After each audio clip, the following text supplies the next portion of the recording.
The disappearance on Route 51-inch at Buckhorn, Kentucky, on October 12, 2016. It started with a phone call just after 11:42 p.m.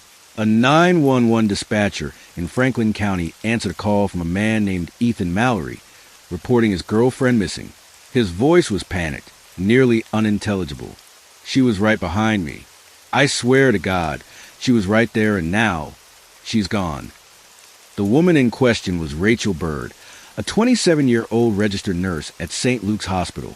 She had just finished her night shift and had planned to drive with Ethan back to his family's cabin deep in the woods off Route 51, a notoriously narrow, winding stretch that locals avoid after dark.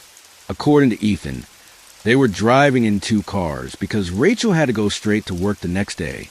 Somewhere near mile marker 82, Ethan said he lost sight of her headlights. Thinking she had pulled over for a quick break, he turned around, but found nothing. No hazards blinking, no skid marks, no Rachel. The search begins. At first, police suspected maybe Rachel had driven off the road. The terrain was dense, overgrown, and full of steep drop-offs. But after 2 days of searching the 6-mile radius using drones and cadaver dogs, they found no trace, no vehicle, no tire tracks, not even a broken branch.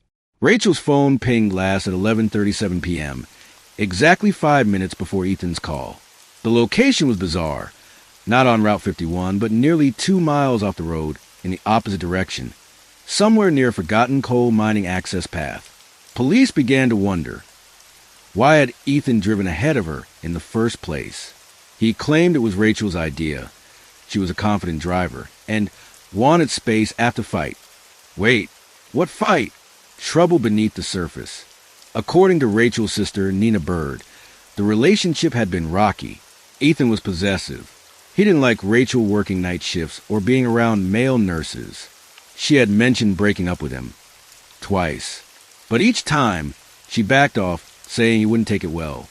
On the day of her disappearance, Rachel had texted Nina, "If anything happens tonight, it's not an accident."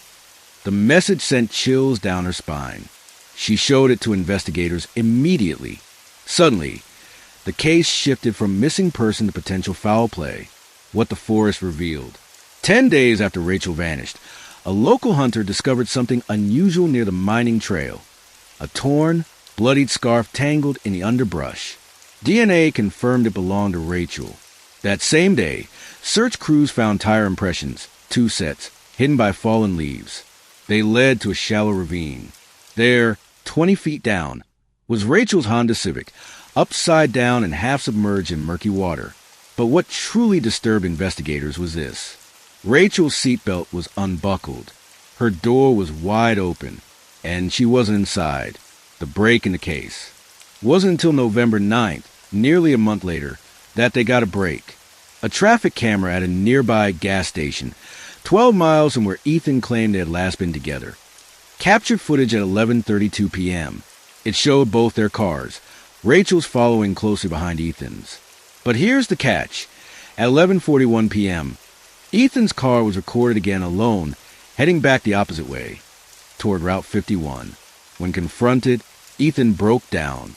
He claimed Rachel had changed her mind, told him she needed time, and pulled over. He left her there, alive and well.